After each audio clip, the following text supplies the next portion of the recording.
Hello, everybody. James here, and my guest this week. Well, to be honest, we've been talking for about half an hour beforehand, putting the world to rights, of course. But let me introduce you, the former IWGP champion, arm wrestling champion, and NWO original. And Scott, I didn't tell you this, but most importantly, you are my 100th guest on Wow, WSI. that's awesome. And I genuinely saved it for you as well because I was so It's an excited to honor. talk to you. So thank you very much. And it's Scott Norton, everybody. Thank you for coming on.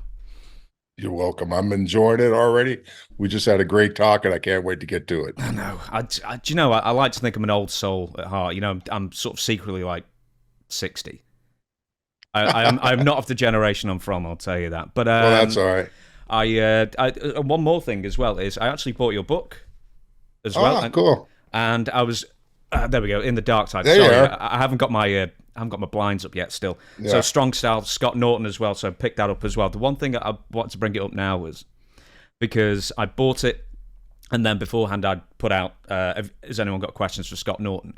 And you basically, I'm pretty sure if you didn't set a record, you nearly did with 300 questions. So I was thinking, well, I'll tell you what, the book, that'll be for a part two. Awesome. I'll read through. But I've heard nothing but good things as Love well. it. How long was your process of putting it all down there? And was this something you always wanted to do, was get a book out? It was my wife's idea. I remember when it first started the business, Adam Randus, the guy that was the writer for the book, right when the .com started out, right when social media started going crazy, they got interacted. He would send stuff to my wife he would translate the magazines and the newspapers from Japanese to English and send that stuff to my wife. Because I used to do, scottflashnorton.com, you sell t-shirts, all that stuff and everything. So while he's doing this, we got to be friends. I talked to him on the phone a couple of times and I just got to know him a little bit. So one day, me, NWO Sting, Jeff Farmer, Mm-hmm. and my wife came to Japan with me, and we're walking down the street, and she goes, Scott's going to do a book. And I says, I am. It was her idea. I says, I really didn't think about doing a book. Jeff, you got to do it. You got to do it. You got to do it. And he says, we need to ask Adam Randus to write it. And this is a guy that would translate everything. We got to be great friends, and it was just awesome. So anyways, I call him up and says, Adam, you interested and he says, I would love to. So anyways, when we first contacted Adam, he was 14 years old. This kid's a genius. Mm. And he's known me, him and his father. His major is Japanese history, an American guy from Boston. So anyway, it's kind of weird. But anyways, he had every match that I ever did, everything chronologically laid out. It was like the most fortunate ghostwriter a guy could ever have. He was pulling stuff out of here that I forgot all about. And it worked. And, he did a great job on the book. And it took about 2 years. I mean, it really did. There's some hiccups throughout, he lost his father during, and stuff like that. But no, it was just the book's cool. It's an awesome deal. Never thought I'd do it. So glad that I did. It still sells pretty good, and a lot of friends, and it's a great way to. I just never thought I'd have a book, Hmm. and then I never thought I'd have a book of that quality. It's very well done. Absolutely. I got that from Amazon, but I imagine it's available other places as well. I'm sorry, I'm an Amazon addict with that thing. So am I. Yeah, it's just too convenient. I'm sorry. I know there are reasons for not being. As I said before, we had like 300 submissions in for questions. We're going to get to as many as we can. We'll try and get to the ones that quite a lot of them have been asked and re-asked, but. A couple. We're going to go early days. We're going to do chronological as well. Early days / arm wrestling, and Okay, I'm going to give you two in a row here. So, Johnny says, my question is really involves the Minnesota guys you grew up with in high school who became popular wrestlers like Rick Rude, Hennig, Animal, etc. And then Brendan M also asks, I would love to hear some Hawk and Animal stories, like how did you guys meet? So, with the Minnesota crew, did you go to the same high school as everybody, or did you bounce at Grammar B's, or how did you sort of fall in with all these guys? Got covered all that. Here's how. The first guy that I met was in junior high school, was Rick Rude. And we had gym class. And that was the last class of the day, 6 hour. And everybody wanted that because you go to gym, then that's a fun part of the deal. And school's kind of basically over. So anyways, I used to cut through the gym. And I'd go home because I just walked straight out the back of the high school and I lived 5 blocks away. So, showered up, did what we do and all that. And I come walking through and I see this guy, he's hiding behind these wrestling mats. And I walk over, it's Rick. I says, Rick, what's going on? He says, we're in 7th grade. He says, a couple of 9th graders waiting to beat me up. And I said to him, I said, come on, let's just go. He says, we'll be all right. So he lived totally the other direction, but he left with me. We walked out, nobody messed with us, And it turned out to be Ravishing Rick Rude years later. I mean, which is crazy. And I forgot all about this story till he brought it up on a private flight when it was me, Eric, Buff, and Rude. And Rick just got back into business. And we're sitting there. Buff's sitting here, Eric's sitting there, and Rick's sitting here. And I'm looking and there's some snot hanging off Rick's nose. And I'm going, oh, God. I don't want to say, hey, Rick, Grant. And Buff's looking, he's kind of like, it's like, it's kind of funny, So anyways, Marcus just grabbed a tissue and he says, here, Rick.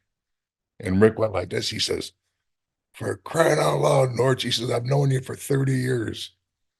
And you can't even help me out, tell me that I got a big snot hanging off my nose right in front of the boss on a private jet.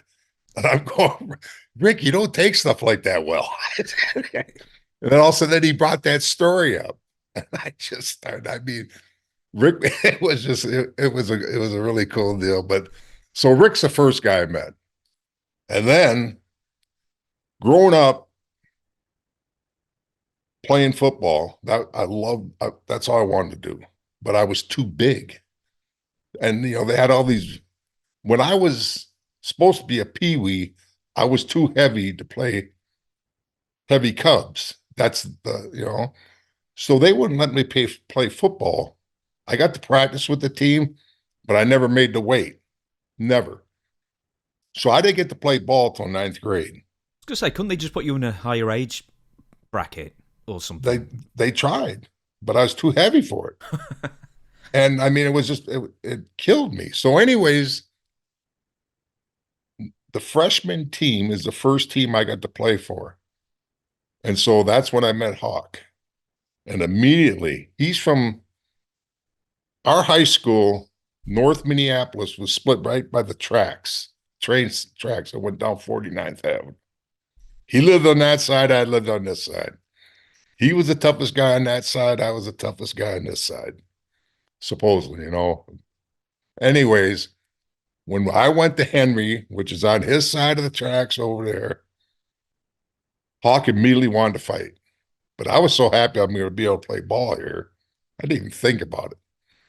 And we ended up being best buddies. Hawk was a hell of a football player, but then he just didn't play anymore. He just he had something else on his mind. But anyways, that's when I met Hawk. And we went to high school for 3 years together. Turned out to be one of my best friends I've ever had in my life. Probably as loyal as any friend could ever be. And I mean, there's a zillion stories about things. Was just, you sit down and you go, what in the hell were we thinking?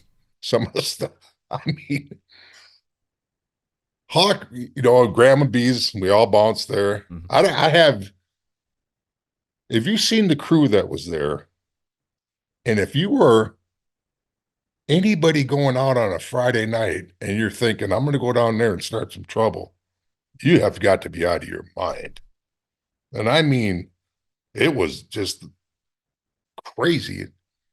And but it was like Punch Palace, brother. It was So, nuts. so it was a guarantee a fight would break out every weekend, Roadhouse style.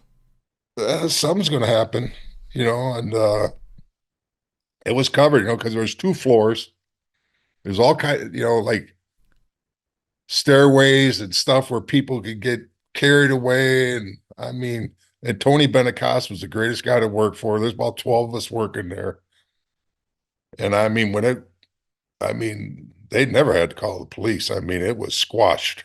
And I mean, quickly. Why do some people do it? Why do some people go to somewhere where they know I have they're no, going to get beaten up and then start trouble? I talked to a guy one night. I says, pal, I says, first off, you don't want to do this, you big dude. And I says, it's not going to be good for you because not only you get your ass kicked here, when you take that ride downtown, them cops are going to stop and they're going to give you a little business too. So, anyways, the next day, or it was like the following Tuesday after the weekend, he did it. And I don't know who he got into confrontation with. I left him alone. I went to where I was supposed to be doing what I was doing. Thought I had him talked down. He brings a lawyer and he comes up to me. I mean, they, got him arrested. They didn't beat the hell out of him, but the cops did because he was a smart ass. And he says, tell my lawyer what you told me. I says, pal, that happened. That's over with. And I mean, these people, and everybody knew. And I mean, and everybody's jacked, giant. I mean, I was 335 at the time. Nord was 6'7", 300 pounds. I mean, Al Blake, I don't know what he wrestled under, but he was huge. Hawk, Joe, Barry Darsow, Rick Rude. I mean, and there's more. I like how Rick Rude's the small guy in that group of people you just named as well. Well, I'll tell you what, and not size didn't matter. That Rick was a capable guy, brother. I mean, Vladimir Pietrov. That's what he wrestled under, I think. yeah, yeah, Al. And and Al was actually a pretty nice guy. But I mean, he I'd never seen him smile one time. And if he did, it probably hurt his face. I mean, seriously. And he'd sit there and he'd always have a gripper in his hand, sitting there squeezing stuff. And he's got this look on him. I'm going, but they like that deal. But then I met Joe and everybody, Kurt Hennon afterwards, and just everybody. The crew up there was awesome. Guys are great. Now, I'm going to move on to a question that I'm sure you get a lot, and a lot of people always write this in as well, and it's something I always like. We've almost got like a table of wrestlers giving their best numbers and everything, but Felix asks, what are your best gym lifts? We're talking bench, deadlift, squats, rows he's added as well. He's got a couple of follow-up questions, but we'll go for bench, deadlift, and squats. Or did you ever always max out? I tell myself now, if I was the lifter I am now back then, I'd be so much healthier. Yeah, we maxed too much. We lifted heavy Monday and Tuesday, and then repeated the same workout Thursday and Friday lighter. But what we did Monday and Tuesday should have lasted 10 days. I mean, it was crazy. And doing one body part a day, kind of a deal. Higher reps, we weren't about that. I mean, there wasn't I don't know, about 2.5 to 3 year period there. There wasn't a week didn't go by. I was doing 600 plus benches. I went in the gym one time. I told a buddy of mine, I'm gonna do 20 tons in this bench routine. And 5 sets or 4 sets, I can't remember what it was. 5 sets of 10 at 500, pause reps. And, I mean, it was a walk in the park. But my bench, I was in the business now. I'm getting ready. I just won the national bench press contest at six, and I did a 640. And then our CD came up and popped 705. So Don Owens gets a hold of me. John Nord actually got me booked in Oregon. It was perfect for me because it was a place where you can go to work. You get a lot of ring time. You're on TV, blah, blah, blah. But I was getting ready for the World Bench Press Contest. And at Jungle Gym in Portland, Oregon, that day, I did a 677. And I mean, 1, 2, pow. And I had way more left in me. Anyways, I wrestled Bill Danhauer that night. I can't remember what his ring name was, but he's a 6'7", 300-pound nut. And we did a Texas bull rope match. And, I had a heavy bench day that day, and I shot him off. He ducked the clothesline. I took the bell, and I went to conk him in the head. He hit me so hard coming that my right tricep exploded. And it was either rehab the tricep, go for the bench. But New Japan called like 2 weeks later. You're ready. We want you. So I went there with a bad tricep. And so I ended up at 677. But, I think and now this is with a denim bench shirt. Not these things they're strapping on now. It's ridiculous. But I ended up 677. I could have easily, if it was something I was really paying attention to, I'd have been well over 8 dead. No question about it. Here's a story. Yeah. Steve Lindemuth is a Friday night. Everybody's at the gym, and Steve's getting ready for a contest. He wants to go out with us, but he's not going to party, not have any fun. We're at the gym, and he's doing a deadlift. And he says, I'm not leaving till I get this. He had 765 on the bar. And he gets under there, and he's almost in. His belt blew. He drops it. So he's trying to find another belt. He says, God dang, I got to do. I said, Steve, Ben, we need to get out. He says, I'm not leaving till that thing's in the air. So I was in my cowboy boots and jeans. I just walked over there, boom, and it just pissed him off. And I can understand why. But I mean, I didn't even warm up. That was a very easy lift for me. And I did go over 8 in the squat. So, but I mean, it's something I was concentrating on the bench, upper body strength with arm wrestling. I mean, probably the best lifts I had was my shoulder presses. I mean, I did 505 seated behind the neck. Oh, pretty. Does that not hurt your neck though so much? I mean, the behind the neck. Not thing. Back then. No. But today, yeah. My shoulders are a mess. I mean, it wears you out. It takes its toll. The guy, Bill Danenhauer, he wrestled as Everett Sullivan and the Equalizer. Equalizer, yeah. Go. I wrestled him in Tokyo. Yeah, I love the information you can pull up. See, you're like Adam. I need you, brother.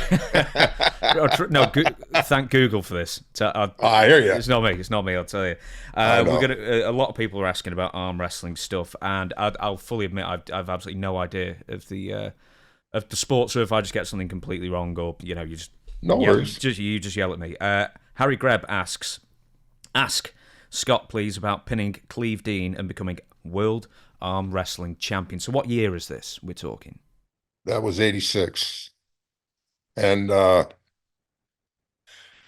Cleave Dean, Hawk he was my best buddy going to these tournaments. And he would go every place he possibly could with me. So Cleave Dean in 1980, we went to the Nationals in Detroit. And, I never seen Cleave Dean before. I heard about this monster and he was there. So anyways, never pulled him before. And I got up, I had him like in the fourth round. And a lockup was just enormous. His hand was massive. I mean, dude, 600 pounds. And he smoked me, just buried me. But he laughed at me. And it pissed me off. It pissed Hawk off. He's right there. And Hawk says, "You're going through the back door. You're coming back, getting them in the finals." And I did. I got back to the back door, back to the finals. And he did it again.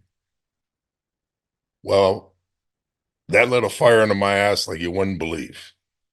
I told Hawk that day, I says, no matter what I do, I'm beating this son of a gun. And we went to work. And for 3 years straight, I pulled him next time. It was about a 30-second match, real competitive. Barely, I just couldn't get his hand. And then another 2 years after that happened, it was about a minute and a half match. And I mean, honestly, had him to my side at one point, but he's just massive.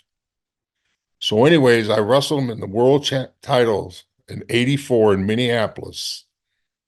And I'm not kidding you.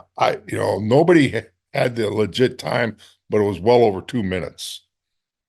But he flattened my hand out. His hand was so massive. And I had to learn how to beat that hand. So anyways, I get contacted about Over the Top. And they tell me about how enormous this is, what's going to happen with it. And I says, that's it. I'm concentrating on this tournament, Cleave Dean, and I'm going to go to work. And I did. I didn't party. I didn't go out with my buddies. I arm wrestled and lifted for 2 years. And I mean, I got so strong. It was I mean, I could take 150-pound dumbbells and do hammer curls for 12. It was getting like it. I used to train in the morning, 10 o'clock in the morning, and all my buddies that came in the gym at 4 o'clock at night in the afternoon after work, I'd come back and there was a grip machine. And they're all working out. I already had all my work done for the, as far as my upper body or whatever. And I had that thing loaded up 5, 6, 8, 10 plates on there. And I just sit there and talk with them and do grip. And I mean, my forearms and hands are just insane strong. So anyways, when the Over the Top came out, I had to do a qualifier in New York. But they separated me and Cleve. They put him in LA. I had to go to New York, which was smart. And I went in there and didn't pull a tournament for 2 years. And when I went in there, it was just like a slaughter. I mean, I was already had a shotgun start, like like a Drakester coming out of the hole. And I mean, no resistance. Got to Vegas, big deal. First round, I had a pretty good match with, I mean, nobody lasted more than a second in the whole tournament. I had 28 matches and had Cleve in the fourth round. And we hooked up, brother. And I mean, I felt he knew it. He looked at me and he knew it. I mean, because when they ready, go, brother, it was on. And I mean, I just buried him. And it was the best feeling. It was all that work. But I mean, he came back through the back door and we wrestled in the finals again. And I did the same thing to him. And throughout the years, he never ever gave me the just respect. Because after that, I was touring with the movie. We're in Japan, New Japan Pro Wrestling. contacts me and they offer me a deal. They want me to train with Brad Reagan's. He was part of the office, blah, blah, blah. I had no intentions of stepping away from arm wrestling, but it was time to grow up and start doing some real work. You know what I mean? Was it lucrative at any point, the arm wrestling, even after Over the Top had Uh put the sport on the map? that was my best year, but no, not enough. I mean, I had to do other things, you know, work a regular job in construction, and I was a bodyguard a little bit, stuff like that. Hmm. But no, no. I guess these guys are doing pretty well now, the top guys, but they're doing super matches and stuff. They're not doing tournaments like we used to do. So it's just a little different. Now, sort of my interviewing career of the last few years has sort of built up to this point because it's the one question I've wanted to know more than anything else. And Chris Jericho wrote in his first book, said he talked to you, obviously professional arm wrestler, and he wanted to know. Do you know what I'm going to ask? Yeah. Oh, I got it. Yeah. I might as well ask it anyway. But he said there was one trick to beating someone at arm wrestling, and he never put it in the book. He said if anyone sees if anyone sees him in the street, he'll tell him. But since you're here first, I thought I'd ask you, what is the one trick to beating people at arm wrestling for a complete novice like me, especially? Sure. What I taught Chris, okay, it's right when I first started getting into business. Chris is young, and I don't even think he was wrestling yet. He was setting the rings up, and he knew I was an arm wrestling champion, big, and he kept bothering me to arm wrestling. I mean, he kept bugging me. So finally, I says, "All right," I just buried him. Boom. I think it hurt his shoulder. So, anyways, I taught him how to do a top roll. I says, no matter who you arm wrestle, if he's not an arm wrestler, you do this to him, you got 50% chance better you're going to win this match. And he says, show me. And all it is, when you lock it straight up, instead of just coming flat hand or turning in and hooking, it's a top roll, just like the movie. And you get out on their hands, and they lose all the leverage in there, and you're beating their wrists. Nobody realizes that your wrist and hand are so important in the arm wrestling. The big bicep forearm helps also. And so I taught him how to top roll, and he learned how to do it. And he probably as good as he does a top roll as well as he does anything in the ring. And Chris is one determined son of a gun. And he told me, he said, I beat some big guys with it. I said, I can't, and he can't, he really bought into it. But if he was with another arm wrestler, they put a little bit back pressure on him, that top roll, is not going to work. But in a bar situation, put it this way, he lock up with a guy like Stevie Ray. Stevie Ray's massive. He could slow Stevie down or get his hand and make it awfully competitive and maybe beat him. So I just taught him the top roll. There you go. Right. I'll tell you, people ask me that question all over. Do you know, I've always wanted to know it, because I don't think Jericho's ever actually admitted it in public, or sort of given the game away. So Yeah, top roll. The secret. So it's a top roll, yeah. There you go. Right, it's still arm wrestling stuff. Salvatore M says, basically in quotation marks, Rick Rude training stories will be something any fan will never get enough of. Please share everything about Rick Rude strength. And I'm going to add a couple more questions here. Russell Campbell asks, who did he feel was the biggest competition during his arm wrestling days, and did he ever arm wrestle Rick Rude? And Kosh Naranek says, I was thinking the same thing. I read in Power Slam years ago that Scott Norton was the only wrestler that Rick Rude couldn't beat in arm wrestling. So it's Rick Rude training, Rick Rude arm wrestling, and how good he was at, both, I suspect. Okay, first off, Rick's the most determined guy you're ever going to meet. He just absolutely is. We went to a tournament in South Dakota one time. He was like 200 14, 15 pounds, and the cutoff was 217. The weight class is 195 to 217, I think it was. Then 217 over, which is weird because it's usually like 225 or whatever. It's sort of So the same in anyways, boxing in that weird way. There's like heavyweight, yeah, and then it's yeah, just there's, plus. Yeah. you got the lightweight, middleweight, light heavyweight, heavyweight, super heavyweight. So Rick found out that if he got down to 198 pounds, I think it was 198, he could wrestle light heavy and heavy. And the payoff was pretty good, you know? So I says, Rick, you're 214 pounds. I says, how you get to 198? Watch. And, you know, so that night, I mean, he weighed in the next morning, it was 197. I just couldn't believe it. I says, he got a plastic, like, cellophane wrap. And he went in the shower and he sweated himself to death.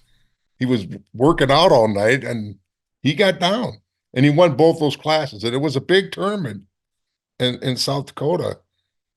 But anyways, Rick, his routines in the gym, as far as his hand and wrist strength, was just every bit as strong as mine. I was just a bigger guy. But his intensity is just insane. A story about me and Rick, as far as arm wrestling. There's a show called Twin Cities Today, and it was like the most popular morning show, kind of a news kind of deal, like in the Midwest. They bring me and Rick on because we're getting ready for the Upper Midwest Arm Wrestling Championships. Steve Hill, the promoter, had he and I on. And I could handle Rick. I mean, I was top. I mean, I really could. I mean, I was too much for him. I was 75 pounds bigger, and I was fast, strong, everything that he was, just a bigger copy. So he and I are going to demonstrate about on the table on this morning show live. And he says, "Don't you dare pop me, beat me fast." And I said, "We don't even have to arm wrestle, Rick. Just pose, just do the things." So anyway, Steve Hill's going through all the rules and everything, and we're locking up there. And all of a sudden, right when Steve's going to do the start, like a work match, we're not supposed to do this. Rick backloads on me, and he's locking up. And I looked at him. I says, "Don't you do it." And all of a sudden, he did it. And I just pounded him. Boom. I thought we were going to fight right there. He's talking. Steve Hill's going like this because he was going to try to beat me. You know, he was going to try to get me in like a slow lock pull. And we're just supposed to stand there like this and not nobody do anything, right? We're standing there and Rick is pissed. Steve Hill's here. The morning gal was talking. He says, "I got all my friends and family watching this goddamn show." I'm sorry. But, You can swear all you like, don't worry. No, I don't like that. I really don't like that. But anyways, and he's just talking under his breath and he's just fuming. And I'm sitting there looking at him. I'm going, when we get off air, this is going to be bad. Because I know this guy, you know, and I mean, and I said, "What were you going to do?" He says, "Well, I was just going to go into a straight pull with you." And I says, "We were supposed to not do anything, Rick." And you know, he was trying to get the jump on me, you know what I mean? And I mean, I didn't hear the end of that for 20 years. I mean, but him in the gym, he was just anything he did. He was the best workout partner you can have. I mean, he put more effort into it. And Rick was in, Rick could kick a football. Like, he thought about after he injured himself, he would try out for the Atlanta Falcons football team in Atlanta. What was the initial injury? Oh, are we talking His after neck, back injury? His neck, back injury. Yeah, in '94. Yeah. When we were kids, me and Rick played a year of junior college football together. Roode could kick field goals barefooted. And usually when a guy kicks a football barefooted, He does a soccer style, right? Not Rick. Straight head forward with his toes. And I mean, he sailed 65, 70 yards. And I'm going, Rick, what are you doing? I mean, put a shoe on. He wouldn't do it. I mean, he kicked off for his high school football team, blow it out of the end zone. Everything he did was just, Rick was something else, brother. I mean, and one hell of a buddy, too, man, I'm telling you. I think, well, Rick might be popping up here, there, and everywhere throughout the script, That's hopefully, if fine. nothing else. Good. Weirdly, I think we've gone over half an hour. We've not even brought up pro wrestling yet, so we're going to get to the first one. Cinema Mac, put it this way, a lot of people have asked the same thing. Says, how did you get roped into the tag team as the Lumberjacks with John Nord? And a lot of people ask this as well. Flapjack, where did that come from? uh, we're in the locker room, and Yukon John's doing his thing, blah, blah, blah. Greg Gagne, who else was with him? It wasn't Bobby Heenan, it was, I can't remember, but Greg Gagne comes up to me, he says, Scott, we want to take you up with John Nord. I said, oh, it's fine with me. John is nuts, and I mean, when I say nuts, he's nuts in a good way. But anyways, he says, yeah, and we want to call you Flapjack Norton. I says, absolutely not. Greg, there's no effing way you're calling me Flapjack Norton. So anyways, he said, we'll just call you the Lumberjacks. You can be Scott Norton. He can be Yukon John. So anyways, I think we're in Mankato doing TV. They introduce us. And this is a new tag team sensation, Yukon John and Flapjack Norton. I almost turned around. I was going to go get him, kill him. I was so pissed off. So I had to go out there, do this match. And when I came back, I mean, I says, Greg, he says, you ain't going to believe how good this is. I says, I don't want to be saddled with this dumbass name, and I mean, I was pissed. And then, like the next TV we did, they're showing up with spatulas, pancake flippers, and Aunt Jemima freaking pancake mix. And I didn't want anything to do with it. Who's they? The people in the back or the fans? The fans. What? Yeah, they got with it. I mean, they like Jake the Milkman Milliman. Yeah. They always had to have some kind of little gimmick coin thing. You always had to have and that's nothing that I wanted to do. I love work. Well, John was nuts. Let me tell you a story about, we're wrestling the Texas Hangman at St. Paul's Civic Center. Sunday afternoon show, was sold out, 20,000 people. Nord tells the Hangman, they says, you're going to have to do something big to stop Scotty. So he told him, he says, here's what you're doing. Johnny gave him each a bar of soap. He says, during the match, he says, stick this under your hood and headbutt and just both you headbutt him and headbutt him and headbutt him. So these guys, they take the bar of soap. They got in their trunks. When it come time, they stop me. They both put the bar of soap in there and they start headbutting me. And all of a sudden the soap starts foaming up.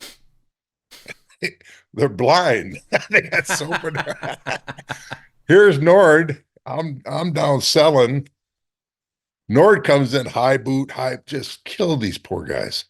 He ties one up on the rope here, and he ties one up on the rope there. He starts hitting the ropes, and he's high booting them. And he wouldn't stop. Finally, he blew them all the way backwards out. And they're hanging on the poor ropes. And they're blinded. And Johnny just thought that was the greatest thing. He said, you pin him and I'll pin him. I said, I mean, yeah, Johnny's nuts. But yeah, that was quite a tag team, And that one interview we did with Eric Bischoff, I still get response for that. Every once in a while when I do a signing, he's will you do Flapjack Norton? I says, absolutely not. I says, you can take a picture, but I said, Do you let them down gently, or is like under no circumstances will I sign my name? I've never signed Flapjack Norton. Like, well, you never know. There could be a collector's Well, item there. it only lasted a short time, so I did watch that interview as well, and when you're Flapjack as well, and he comes in as Flapjack, you can almost see it in your face that you've got the forced smile. Like, ugh, you can tell. Oh, Someone also wrote in something about 298 pancakes as well, which I think was that was one of the Nord. photos. He came Yeah. up with all that crap, and then sitting there at the big chair with a big fork and a big knife. I was just sitting there trying to keep a straight face. I had no idea what he was going to say. Yeah, he was great. Johnny was all right.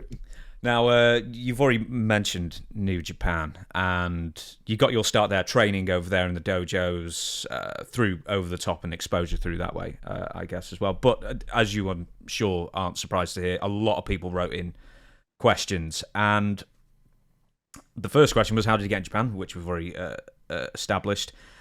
Wrestlers like to test newbies in Japan, so I hear. Do you remember who your first match or matches were in a proper ring in front of fans in New Japan, and were you tested?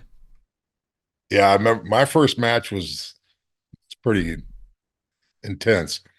I'm wrestling in a 6-man tag.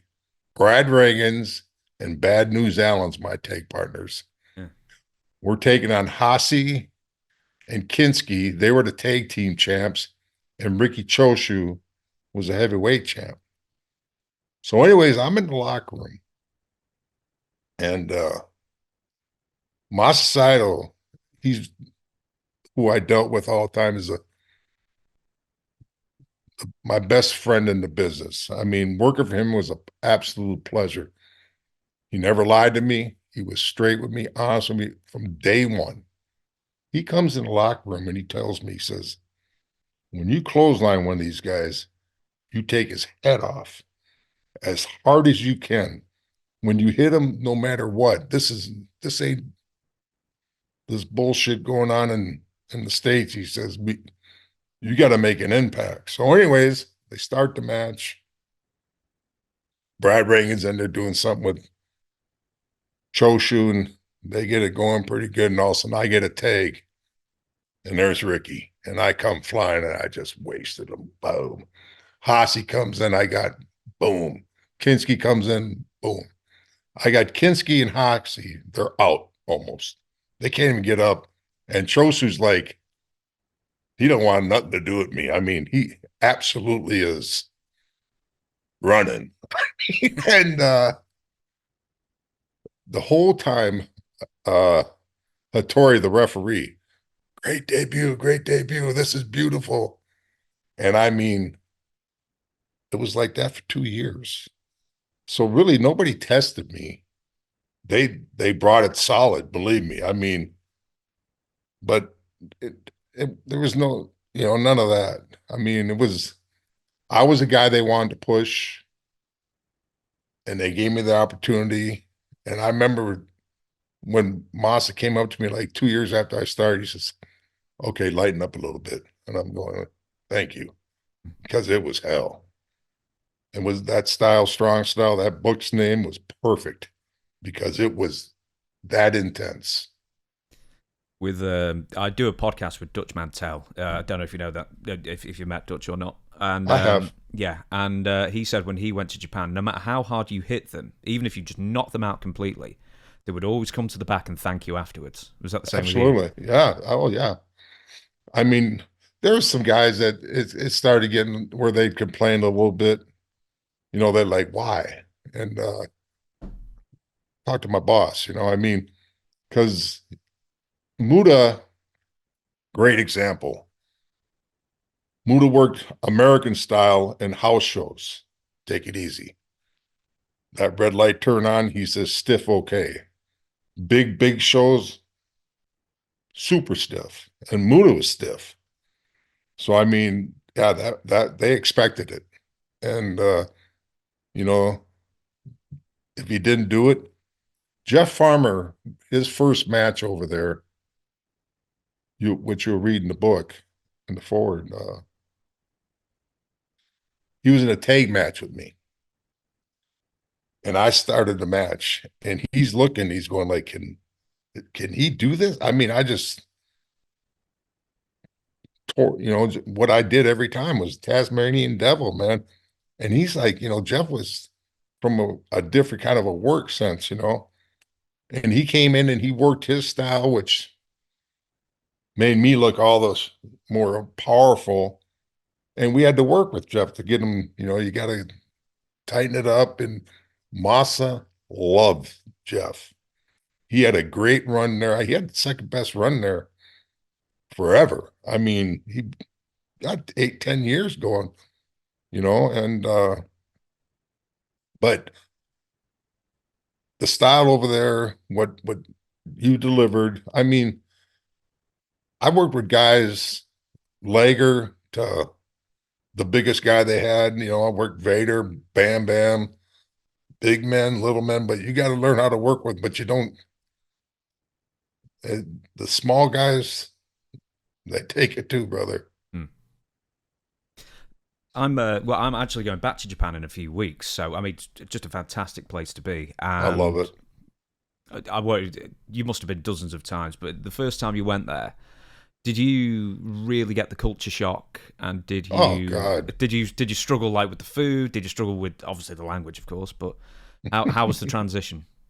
Well, the first meal I ever ate there, ordered tea.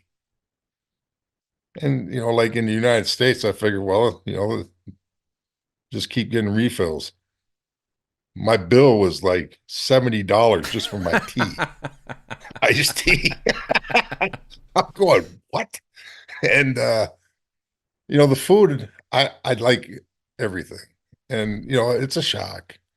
But, they gave me a translator, Tayama, one of the referees, pretty much took care of everything that, they'll get you through. They'll get you to where you need to be. I used to get frustrated, very, Steve Williams says, Scott, you just got to settle down, just let it play it out. And I listened to him, and I got more patience, which is something I needed badly. I mean, we would leave for a show and it'd take an hour to get out of the city. And I mean, sitting in traffic, I can't handle it. I mean, I just like, I mean, it's just too much. And these guys just like they're playing around the golf, I mean, Hmm. it's different. But once you get that style down and you learn Japan, it's amazing. I loved it there. I mean, it's someplace that's where I wanted to be. Speaking of which, where you wanted to be, there's someone else who went there quite early on that I wrote a book about, and for the life of me, I can't find where the book is at the moment. But Owen Hart, I wrote a book on him, and Oh yeah. one of the things when I was researching the book, and I think the photos out there a lot more these days, is quite a number of pose photos with you and Owen doing arm wrestling. So why did Hmm. that come about? Was this put on by The New Japan to office introduce asked, you, or yeah, the office took good care of Owen that day, and we just went and did a photo shoot, and it was a heck of a time, because everything that went on between the shots Owen was great. I mean, he's a ribber from day one, brother. And but no, how he did he just get you? He must have got you. uh he got his shots in, believe me. I mean, Owen, he got everybody. I mean, some would end up in your bag. You go to put your dab something in, the jar's open, and you go to put a pair of shorts on, and your toothpaste is in your shorts or something like that, Or yeah, he didn't get me with it, but I think he got it was Malenko or somebody put dye in his toothpaste. Yeah, so when you brush your teeth turn yellow. Or yeah, he was nuts. But God, what a tragedy with that. I Yeah. mean, Just I going like to Owen. just going to the photos. That might be the first time I've ever seen a Westerner with like the cupping bruises Yeah, on them. oh, that cupping was awesome. Yeah. I mean, if it wasn't for Mazawa, the trainer, I'm telling you, they took such good care of me. I would get to that training room about third match, and I was using semi or main every night. He'd work on me for an hour. I'd get in, and I mean, I was just broke down. I could come out of there like Superman. And I mean, they trained, they took care of their guys. Mm. I mean, and it was tough, Cup in, Moss acupuncture. I mean, whatever you needed, they would. We had a doctor that took care of. We called him. I nicknamed him Doctor Itai. That's pain. Yeah. Because the dude's always hitting you with a shot here or a shot there, and which they didn't. I mean, the medications they use in Japan aren't for guys that are 6'3", 350. I mean, they're It's like microdosing then. Yeah, it's light. Yeah. Yes. We're going to move on. V Gravy has asked, please ask Scott about teaming with Hercules in Japan. What an underrated tag team. Absolutely. Me and Herc, we had that style down to a T. He was the best partner I ever had. And Buff was right there with him. But we were Jurassic Powers. I mean, and it was a perfect time. You got Steiner Brothers, got the Hellraisers, you got Chono and Hasi, Muda and Hasi were tagging together. It was awesome. And we had tag matches. We never had a miss. It was, and that tons of credit to Herc. They told Herc, they says, you can't wrestle just like Scott, just a little bit less than him. And Herc knew exactly what they wanted.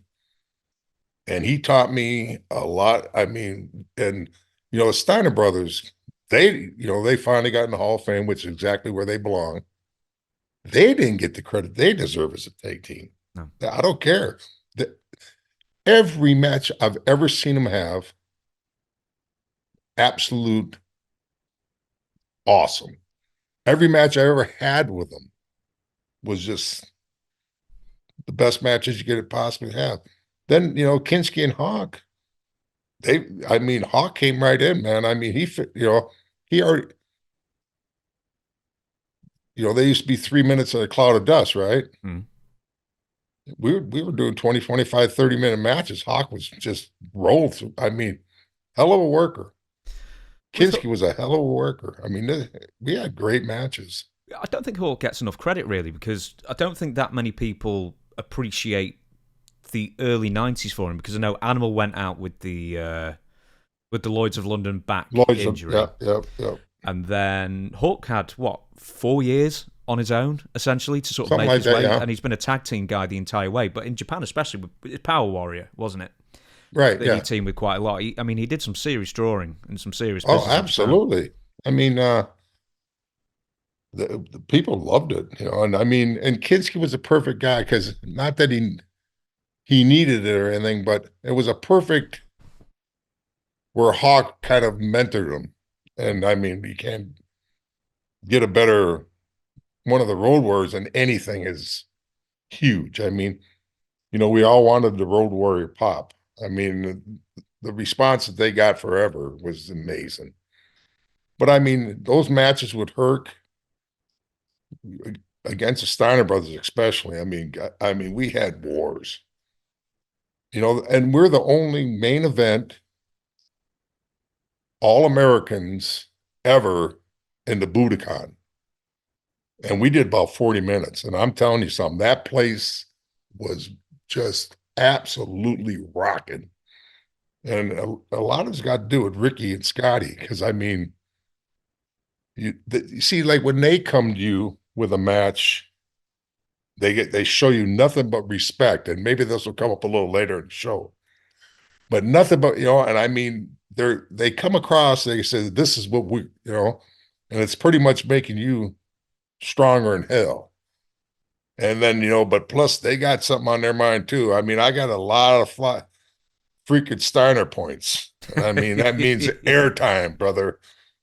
And God, we wrestled them, I don't know, 50, 75 times, it seems like.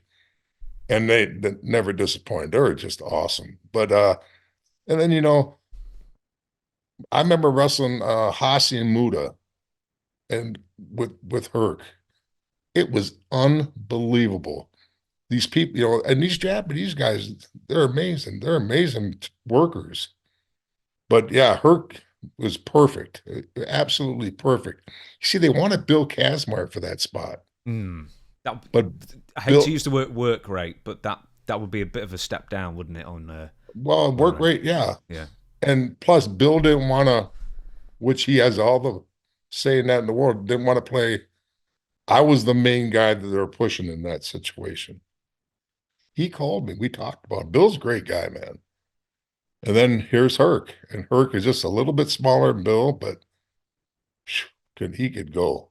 And brother, that was a great time in my life, man, as far as really learned a lot. And just it's too bad that the Samoans, Sammy and Kokino, weren't still around, because that was another tag team was just unbelievable to work with.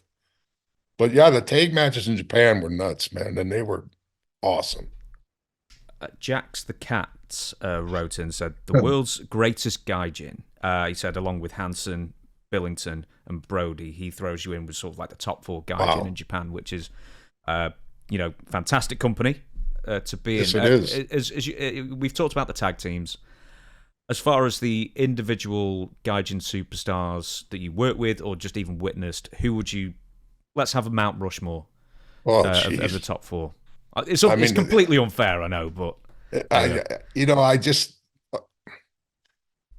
that I've worked with. I mean, Muda's got to be right there. no, with the gaijin though, with the gaijin, Oh, with Guy Gene, the yeah, top four Guy yeah. Gene. Wow. I mean, crap. I, the, okay, as far as for me, Rick Mm. and Scotty are on it. I don't care. As far as the guys I've worked with, the best matches I've had, Rick and Scotty. There was a dark side with Terry Gordy recently. I don't know if he'd make it in your top four. Well, you got okay. So the Steiner brothers are one. Okay, Okay, then you got to take Stan Hansen, of course. You got to take Brody, no question. Uh, Vader's got to be up there. Vader was amazing. I mean, just what a big man, stud he was. I mean, honestly. And that would be the guys that, I mean, and there's a lot more, but Stan was amazing. Brody was more of a gimmick, you know.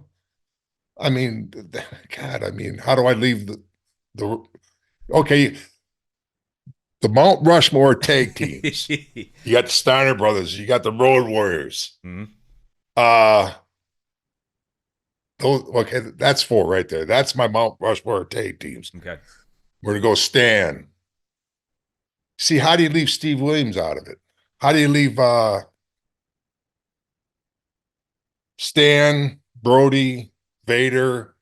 I'll tell you what. Let's cheat a bit then, so you can have in the tag team one Steiners, the Road Warriors, uh, Bruiser Brody and Stan Hansen because they were a tag team. Oh, absolutely. Doctor Death and Terry Gordy for a tag team. There you go. So that's the Sure. tag team one. That's that right there. Let's have the singles one. But then you got to roll with the singles. Stan Hansen's just electric, brother. I'm going with the guys that just get the biggest responses. Stan, Brody, Vader, Stan, Brody, You. Vader. You're Oh, gonna put right. yourself on. Oh, no, I'm not gonna put myself there, but I maybe one of they would put me there. But no, I mean Vader, Brody, Stan, Steve Williams. Steve Williams awfully good over there, brother. I mean, probably probably that crew is during my time. I'm sure I'm missing somebody, but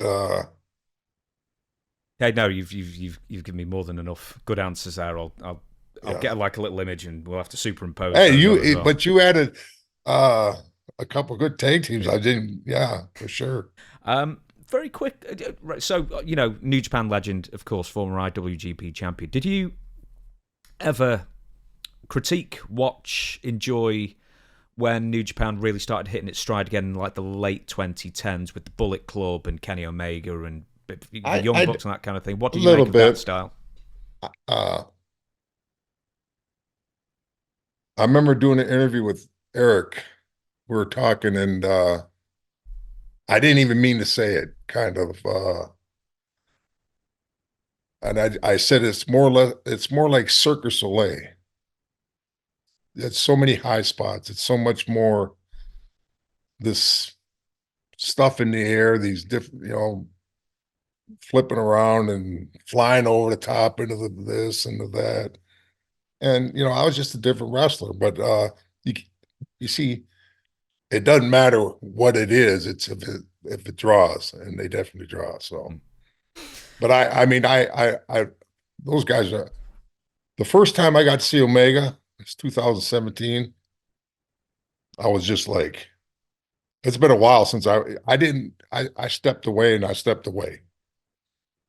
And when I watched that match live in the locker room in Tokyo Dome, I did not turn my head from that TV for the whole time. I mean, it was amazing.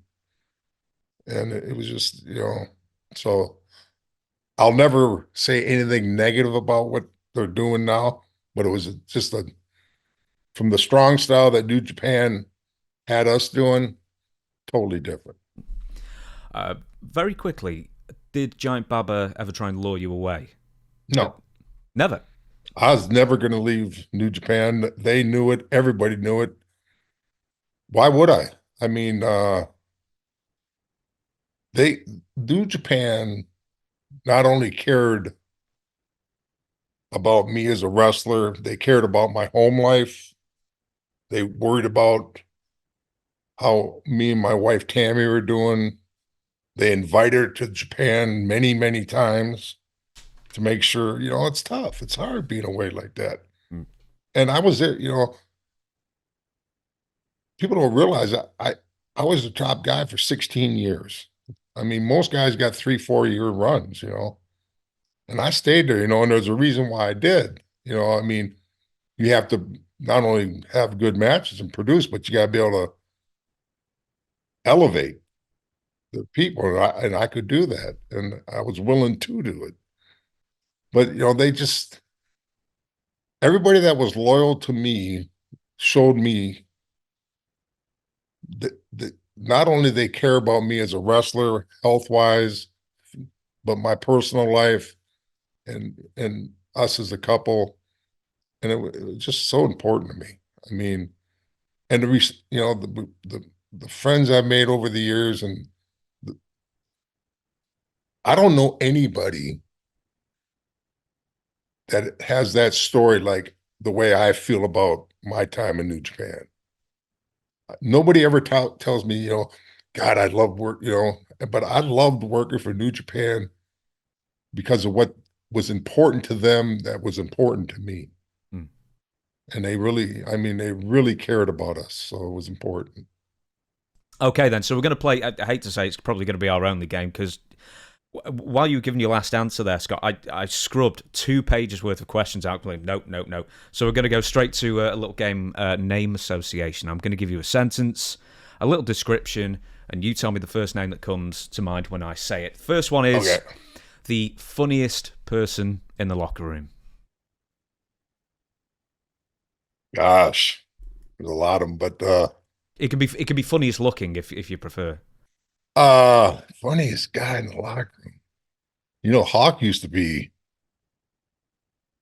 would do a thing where we're in the locker room and you just wore out. You're on the road, you're tired, you just wore out. You remember Walter Cronkite, of course, right? I've heard of him, yeah. The old news guy. Yeah, This yeah, is yeah, the 7 o'clock news, and he had this voice. Hawk would grab the newspaper and he'd read it to the boys, like Walter Cronkite. Now, if you're our age, it's funny stuff, brother.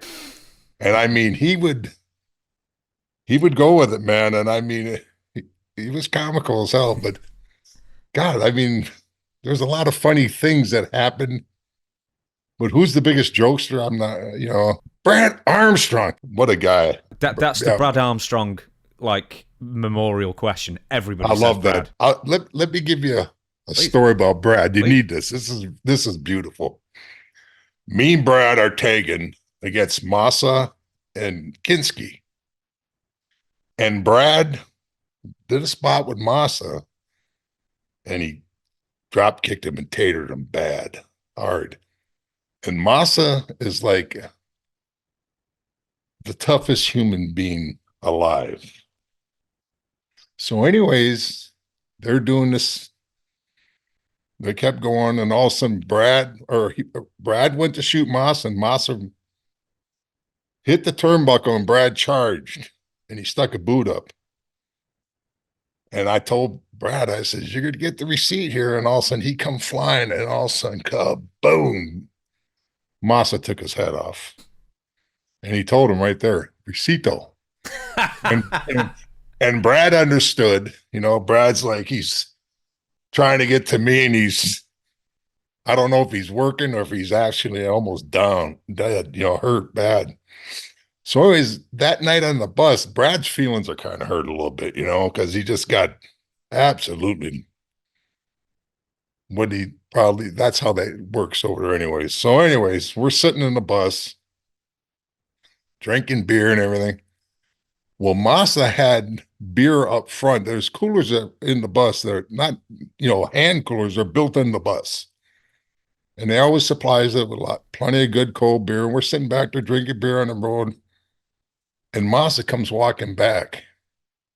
And he looks at all the boys and he kneels in the seat right in front of Brad. And Brad loved Massa. And all of a sudden he took the bottle and he stuck the cap in his eye, and he went, and he opened it, and he took it, he went, chugged the bottle down, handed the empty bottle to Brad, had the cap in his eye still, turned around and walked back to the up front of the bus. Brad looks at me, he goes, he opened the bottle with his eye. And I said, what? I knew what he did. He said he opened the bottle with his eyeball. And Brad's got this empty bottle sitting there. And I mean, he's just like, you saw how it goes. And then Massa comes back and he's got the bottle and another one. And he goes, and then he went, he made the sound like the bottle opened up. And everybody started laughing. That was Massa's way of making Brad. Then he handed Brad the bottle of beer. And Brad goes, what the hell? He says, I liked it better when I thought he opened it with his eye. But it was the best rib. I mean, it was just, and then, the mood on the bus was lifted and it was great. We can put Massa now in that category as well, it sounds like. That's a good one. I like that. Massa was nobody to play with. Funny you mentioned beer, because the last one is last man standing at the bar. And I always have to clarify now, drinking-wise, not fight-wise. Oh, man, there's some guys that can go for freaking weeks. Yeah, but we're not talking the Ric Flair over-the-shoulder kind of go all-night kind of thing. I mean, we've been on some trips, we got 6-7 hour bus rides. And I promise you there's 4 or 5 cases of beer consumed with just a couple guys, 3 guys, 4 guys going. I mean, the last guy standing, I don't want to say me, but God, there's a lot of guys, brother. I mean, that's just, that's like the locker room. I mean, I could tell you guys I couldn't, but there's a lot of guys that can. Best beer as well. Best Japanese beer. Asahi. Mm. Even though I did the Kirin beer commercial. I was going to say, I love Kirin. Kirin's Yeah, the one for me. well, I like the Asahi Light. But Kirin's fantastic beer. I did a baseball commercial for them, and they stocked the bus for like a year. I had more Kirin beer coming out of my ears. Loved it. They do like a version of it here, but it's like the European brewed version. It just tastes like anything else. But No, it's Japan, not. Yeah, in it's not Japan, so it's bad. chef's kiss. Beautiful And beer. I love it's it. beautiful. That's just like a real bottle of Guinness. I mean, I love Guinness, and I just learned that Guinness is lower in calories and carbohydrates than just Really? about any beer. Yeah, who would have thought it? Unless I'm being ribbed. Well, I'll look into that. The only thing I know about Guinness is if you drink too much, your shit turns black. It's it's But I full of love iron, that that beer. stuff. Yeah, it's good beer. We're going to move on. Smelliest wrestler. God, Ricky Choshu. He didn't use deodorants or soaps. I'm serious. It's known. I mean, it just, I hope he doesn't see that, but he knows. Well, it's nice not to evade his name You know, for once you on that know one. when you say that and somebody's name pops to your mind immediately, I mean, yeah. Oh gosh. Next one is the most dangerous situation you found yourself in with fans, like trying to stab you or jump you or anything like that. Mm, we were leaving a show one time and they just went nuts. And uh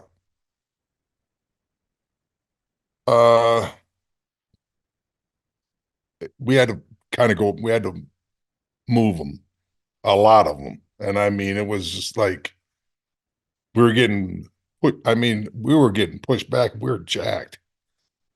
But I had a transaction with a fan that was real very serious. Hmm. I was heading to the ring, and I can't remember the city. It was in Tokyo, and I'm going to the ring doing a single match, and this guy pinched my nipple to where it bled with his fingernail. So I back fisted him. And I mean, I blew his head up. I mean, he was hurt badly. And I went to the ring. I'm going to get ready to wrestle my match. And the Tory said, "What happened?" And I says, "Look, I was bleeding." He says, "Oh, shit." I says, "Yeah, for him, oh, shit." So that night, about 2 o'clock in the morning, I'm sleeping. I get my door, somebody's just banging on it, pounding, boom, boom, boom. I come on, open the door. I mean, I'm ready to kill who's ever on the other side of that door. They got this kid. He's a 16-year-old kid with two mafia guys, serious. And they said, perfect English. I mean, they're all tattooed up, the whole 9 yards. I knew exactly the situation I'm in. And they said, "Did you hit this kid tonight?" And I said, "Yes." And they said, "Why?" And I was in a pair of underwear, right? And I says, "Because of this." And you could see the scarring and the blood mark and everything. And he says, "He did that?" And I says, "Yeah." And I just reacted, boom, and I hit him. Go sleep. Okay. Shut the door. And I heard this. They beat the shit out of this kid. So I wait to like, I don't think they're there no more. They must have pistol whipped him or something because there's blood spattered on the hallway doors. So the first thing I did is called a Tory, right when I'm supposed to do it. Call a Tory up and says, "Tory, get to my room as fast as you can." He comes shooting up. He says, "What'd you do? Who'd you hurt? What? I mean, who'd you beat up now?" And I told him what happened. So they got a hold of a Noki and they got me out of the country because they thought something's going to happen. And Noki had to meet with these people. They were sponsors of the show, Mm. because a lot of the mafia does that. Yeah. And then, And they, let's talk about that just for a brief bit. So what they do is, if I'm told, is they basically make local business owners buy tickets and then they have to sell them, or essentially they've got to give them the money for the tickets, whether they fill the seats or not. That right, kind of thing. pretty much, yeah. And these guys, they're quite serious about this. And so, anyways, they said you maybe missed next door. We don't know. I got the call. You're good to come back. Never heard anything about it. But that was an interaction with a fan that was absolutely insane. Mm. And I mean, it straight up happened, man. And I mean, it was nuts. What was the peak of the Japanese mafia's involvement with wrestling, and which wrestling promotions do they have more of a hand in than others? Do you know? I don't know who had the most, but I know that New Japan had their share. Mm. We used to I didn't take it very serious. Like, and they used to tell me when I get in the ring, you're warming up, you're getting ready to be introduced and everything. And the Tory or the referee says, this side all here, all mafia, no outside ring, nothing. And I used to go, well, hell, these guys are the cool guys. They're the badasses.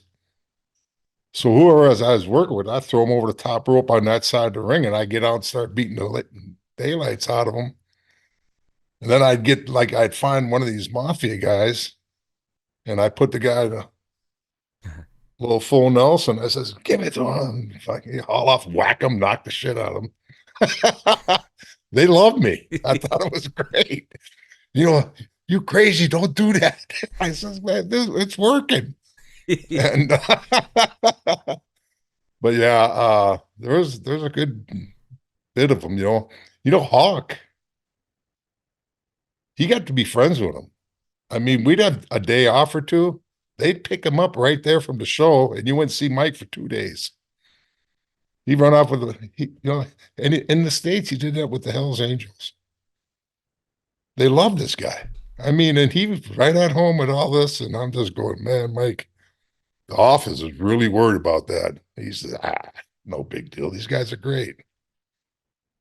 And I'll tell you what, they're serious as hell. Mm. When did you get your first sponsor? Because I can't, you're such a big star. I can't imagine people weren't gifting you and taking you out and that kind of thing. Yeah, right away.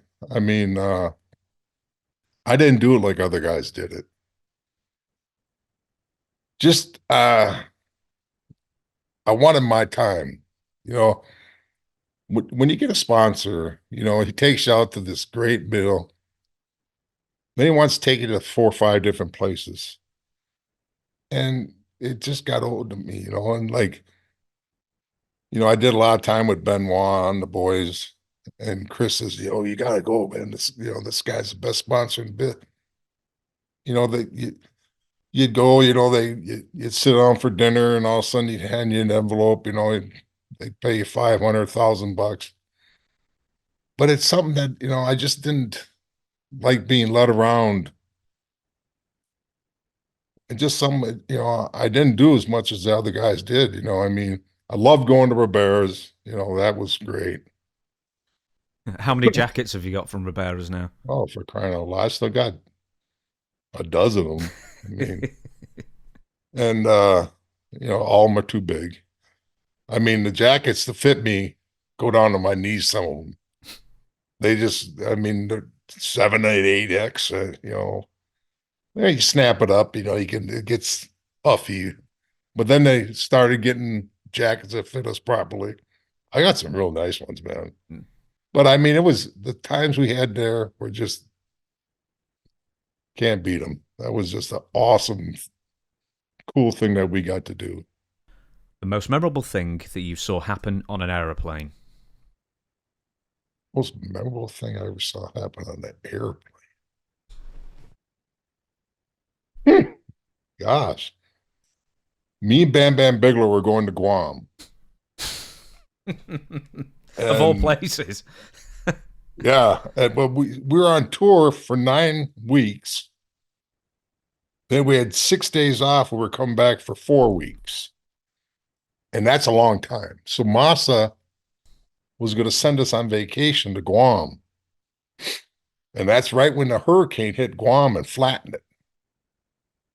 We were flying imagine this plane was so old, it had a horseshoe bar on the plane where you could stand up and go up there and drink and just enjoy. And the weather was so bad. It was like the worst flight from hell. Glasses are, oops, son of a gun. Glasses are flying off. Everything's breaking. The plane's dropping 100 feet, going straight. I mean, we thought we were dead. And it was that flight. It was just horrifying. I've never seen anything like, I heard stories when Vader got up in front of the big screen and started posing his underwear. You never heard of that one? No, I've never heard of that one. He was doing the no fear thing. He was drunk off his ass. He was in his tidy whities and had his little hood face mask thing on. Woke everybody up, no fear, no fear. He's doing his poses. You never heard of that one? No, I've not. I thought everybody heard of that one. Man, no, that one. I don't want to bury the guy. I mean, but I never, oh, I remember one that's in the book. You'll read it. There we go. Strong style, by the way. Get it. I had a thigh injury. And I mean, I had a big match, title match at the end of this tour.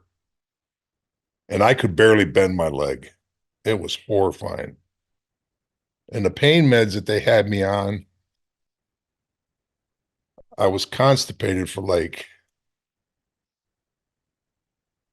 a week. And I'm going, this is getting bad. I mean, something's got to happen. So Dr. Hayashi, Dr. Itai, he meets me at the airport, gives me stuff for my leg to make sure I can fly home. As far as a blood thinner, so to avoid clotting and all these things. Mm. So I get on the plane. When the plane finally takes off, the flight attendants on Delta were so cool at me. They would remember the metal cases that they had their small bottles of liquor in? Yeah, absolutely, yeah. They set me up like that with like a footstool. And I had my leg on it. So I'm sitting there and all of a sudden this gurgle happens in my stomach. And I go, oh no. And I got to go to the restroom. And I mean, now. So I get to the bathroom. And I'm having a hard time walking, let alone. I get there. Well, I can't bend my leg. And I can't shut the door. And I mean, it's going to happen. So I found a man flight attendant. I said, dude, I explained it to him. He says, oh my God. I said, this could be the most embarrassing thing ever happened to me. So anyways, they took them blue blankets. They all stood there. And they're holding the blankets up. My legs hanging out the window. And this god-awful movement happened. And the next thing you know, they're holding the blankets up like this. The next thing you know, you see them putting the blankets over their face. Anyways, I mean, this went on for a good 5 minutes. When I came out of that bathroom, finally, never been more embarrassed in my entire life. It was absolutely, I went to my seat and I just went to sleep. And I was praying I would never see one of these people again. 2 weeks later, I'm getting ready to hop on a flight back to Japan. a crew of flight attendants stand over here like that, and all of a sudden the one lady goes, "There he is. That's the Mm. guy." And they're all sitting there and they're looking at me like I'm some kind of a rock star or somewhere, like I'm important and I'm or popular, but I'm popular for that. What they've explained to their other friends about that. That was I don't know how we got on that subject, but Do you know, I think it's maybe only like you and Andre the Giant who've ever had to suffer the ignominy of well, Andre of a was behind the blanket shit kind of he thing. he he enjoyed it. I mean, I heard stories about him in the elevators.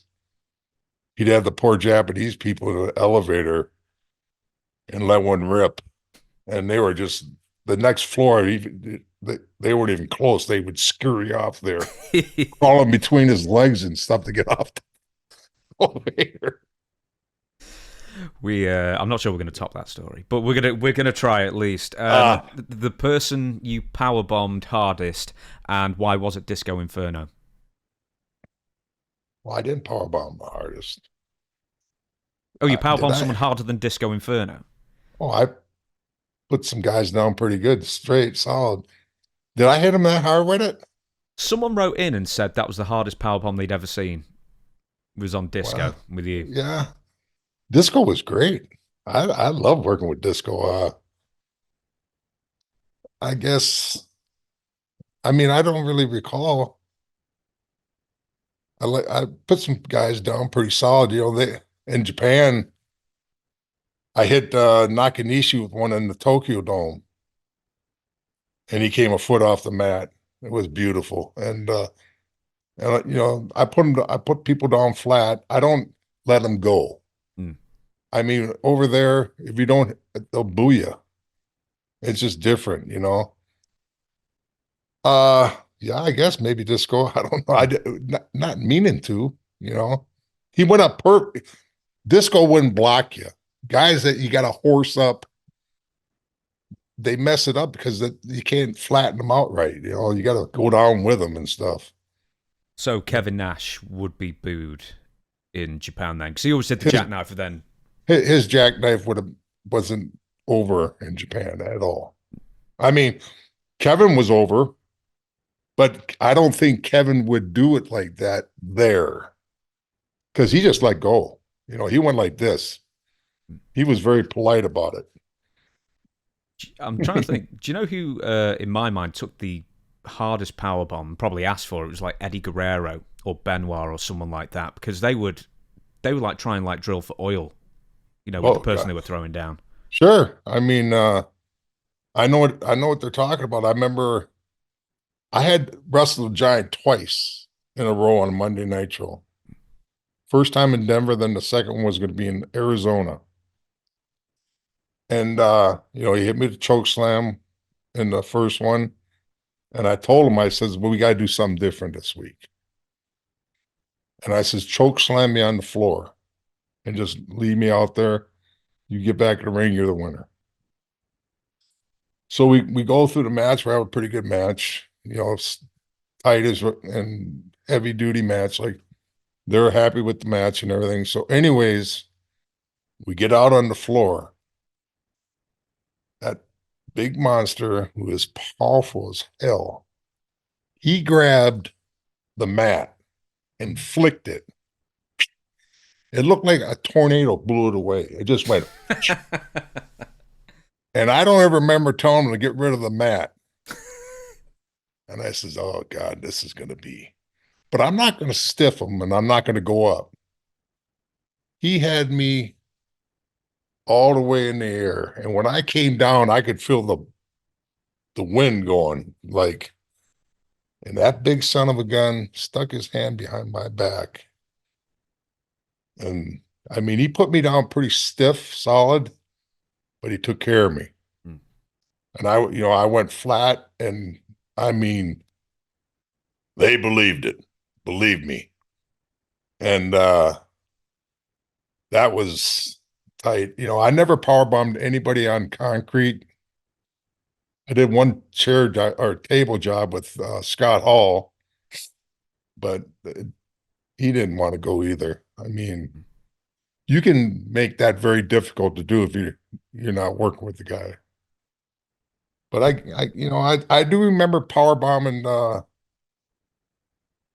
three guys one time. They sent me out there and I bang, bang, bang, and I cannot recall who they were, but they all took it like men. Which one I'm going to go with now? The most talented wrestler you ever worked. You can only say one. Gosh. Let's say maybe not charisma or anything like that. In fact, why don't I put it this way: the smoothest worker who just made it so easy. Arn Anderson. The fine answer. Yeah, I mean, it was. I got in there with Arn, and I just went, "Oh my God, is this? This is amazing." I mean, I could wrestle I'd still be working. I wrestled Arn every day. Best looking spine buster in the business. No one's ever topped him. For him not being in the Hall of Fame is ridiculous. Well, he's with the Four Horsemen, but no, he needs to get his day. They need to put. I mean, I don't always see eye to eye with Arn and a few things here and there, but the dude needs his just due. He can work with any one of them, and every one of them in there would say, "Why ain't he here?" I'm trying to think which one I'm going to ask now. The biggest carny who you couldn't ever trust what they said. Ooh, I'd rather not. Okay, that's fine. I'll move on. But there's a few, believe me. That's fine. Worst abuser of spray tan or baby oil? God, I know this. Well, Bret Hart, but I never worked Bret. I heard he put it in his hair and everything, but he did look like he swam to the arena sometimes. Yeah. Yeah, he was dripping. I wrestled Jeff Farmer one time when he was Super J. And Jeff, we used to use this stuff called hot stuff. And that made you look, oh, good. Well, Jeff had this brilliant idea. He would use Pam cooking spray. So he's all squirted up with his cooking spray. And me and Jeff always did this high spot where he gave me a belly to belly out of the corner. When he went to belly me, and when he pulled up, he slipped. So he went way too high and dumped me straight on my head. It looked like a cartoon. It was because of that stupid ass cooking spray. And he had like 3 cans in his bag. I said, throw that shit away. Rightly so as well. But now, I know you might not want to give the number for it, but what was the single best payoff for an event? Just one big show. If you don't want to give the number, you can just tell us the event. It was a Tokyo Dome show I did. That was quite nice. Who did you wrestle? Muda. I'm not going to tell you. I mean, we just don't do that. I mean, so. No, it's very rude to talk about money, but I thought I'd ask anyway, just in case. No, that's fine. 2 more. This is going to be a difficult one as well. Most legitimate, tough, badass. Oh, God.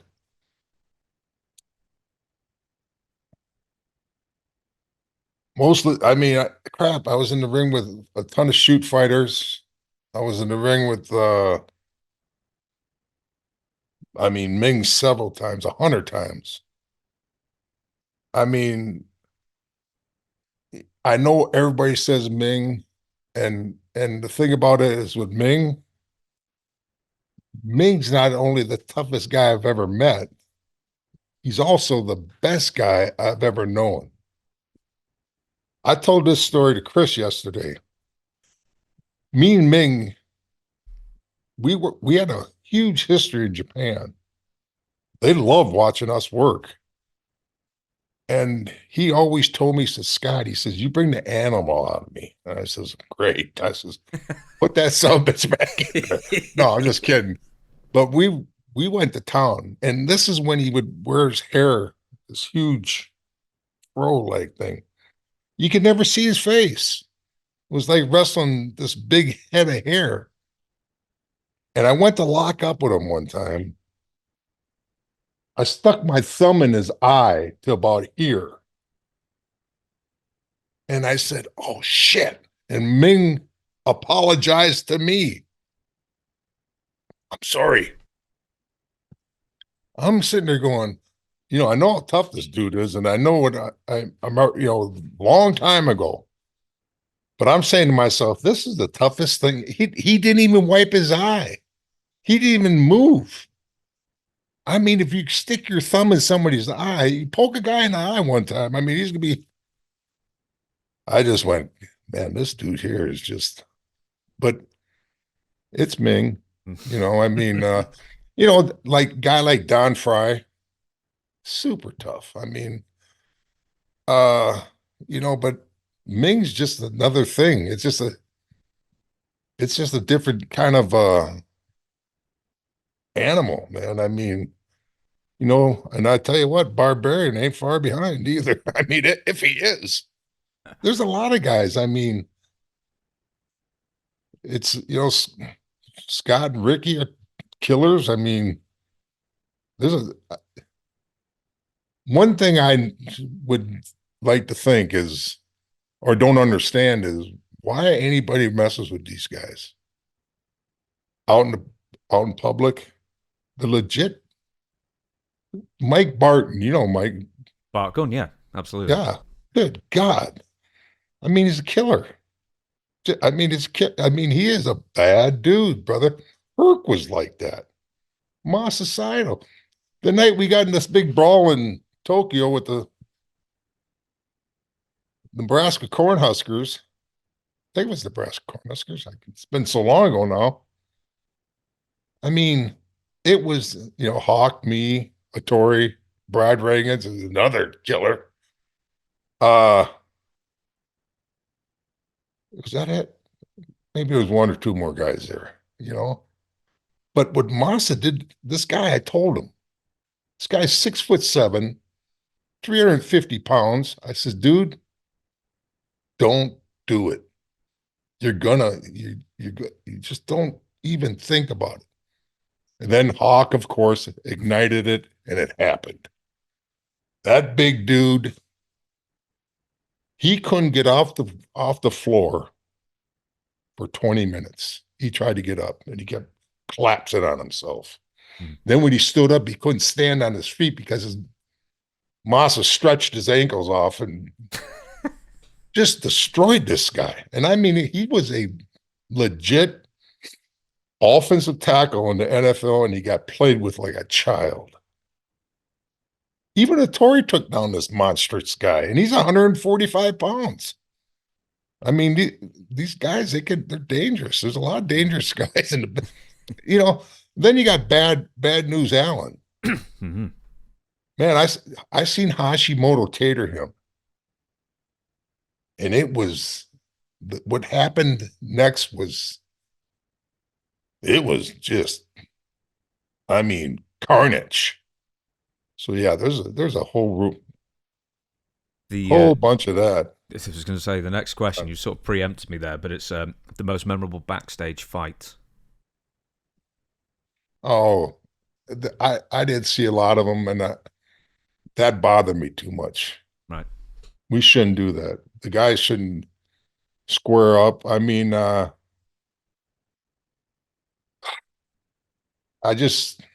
in Japan, we had too much respect for each other. It never happened in WCW when I was there. I guess one time Booker and Scott or Ricky almost got into it. And it's not something that happens too often anymore. I heard about Goldberg and Jericho a couple times, I guess, and that is something that I really didn't, it bothered me. Yeah, the harmony being disturbed. Yeah. Yeah. Well, we got to live with each other. Sometimes it's by, we wouldn't choose to be on the road for 3 weeks with guys or these situations. We got to make it work. You know what I'm saying? Yeah. And some guys just, they can be just asses. And I it's tough, you know. Do you know? I never followed up. So what was and what ended up with Bad News Allen and Massa? Masasato? Oh, I'm sorry. No, I've got the wrong name. You said someone potatoed Bad News Allen. Oh, Hashimoto. Hashimoto. I'm sorry. Oh God. I mean, Hashi was he got back to his corner and didn't come back in the match. We just finished the match. He was pretty well, take he Hashi kicked him high one time, then he kicked him in the stomach, then he kicked him square in the package. God. And Bad News just took him out, man. I mean, one big judo crush and bang came down with an elbow, and I mean it was pretty gnarly. If there's a disagreement, would you prefer it happen in the ring rather than take it to the back kind of thing? Sort of hash it out there and then. I always tried to leave it in the ring. If something happened in the ring, and it has, you know, it's something that okay. I worked a style that everybody thought was just super violent, and they were afraid of me. They'd come in, these enhancement guys. I don't never want to call a guy a jobber, and they'd read the lineup and they see that they're working with me, and they would leave WCW, and it pissed me off because here's an example. DDP never wanted to work with me because he thought I was too stiff. Finally, I got in the ring with him in Orlando. We had a hell of a match. He comes back, he says, "You're a night off, man. That was awesome." And I says, "Dallas, John Wayne doesn't use real bullets, brother." I says, "We're supposed to make it look like it's, I mean, I'm going to put it right here when it's supposed to be right here. I'm not going to put it here. I'm not hitting it. Whoop, that doggone mic. I'm not hitting you in the face. I'm a pro. I mean, you need to go home and come back tomorrow and do this, and so do I." I wrestled one guy, two actually, that Ricky Choshu in a match with me. He got tagged in. He went to hit the ropes and he tore his Achilles tendon and went down, and he blamed me. I said, "I never touched you." He says, "You're a jinx." I said, "Well, I mean, but he didn't get through the match." And then we're in Italy, and I'm having a hard time remembering the kid's name. Young boy with an 8-man tag, which I didn't. I like 6-man tags, but I didn't like 8-man tags.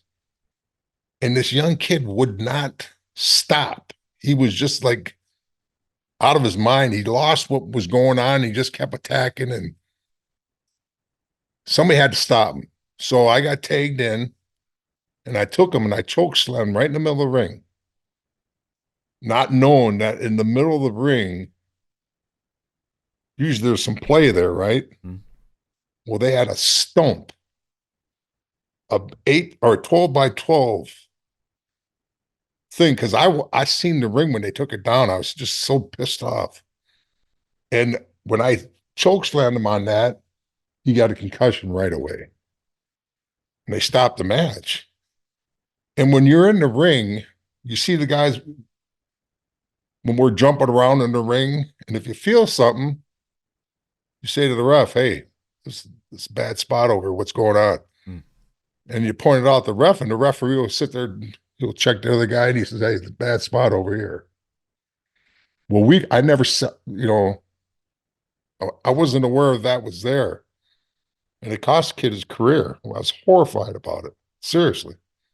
And he's still working with New Japan today. They've taken care of him. He sees me where he's unbelievable. No regrets, no, and no intentions of anything like that happening. So, but as far as in the ring stuff, it's happened, but it stays in there. Yeah. I never bring it back. I don't have any. one guy kind of took liberty on me at the end of a match, but he wasn't in the locker room when I got back to the locker room. I won't name his name. He goes by an animal. Okay. Well, right. Figure that out, everybody. We've got some sleuths here. We'll figure that out. I'm gonna, in the time we've got left, I'm going to ask you a few different things. We've got to touch on North Korea, and we'll probably end up finishing on the Ernest Miller story. But before we do, what's Ernest Miller go by? Damn it! I just gave. Okay, how could I have not put those two together when I said it out loud there? Should we tell the Ernest Miller story now? Shall I set it up for you? Well, yeah, I know Ernest Miller's feelings are hurt, but you know what? I don't even pay attention anymore, but I heard he did some on your podcast or somebody else's. I've been getting these sent to me, and I just don't even open them up. It happened. Should we move on from Ernest Miller? No, you could. Let's talk about it. Okay, so the cats. I can't believe I actually said the cat and then didn't put animal together there. I'm kicking myself over that. Anyway, so there was a story going around. I think his version is you had like a series of 2 matches on consecutive nitros or something like that. In the first match, he didn't get a drink of water, as they say. He just destroyed him, pinned him. Then the next week he said, "Can I at least get something in?"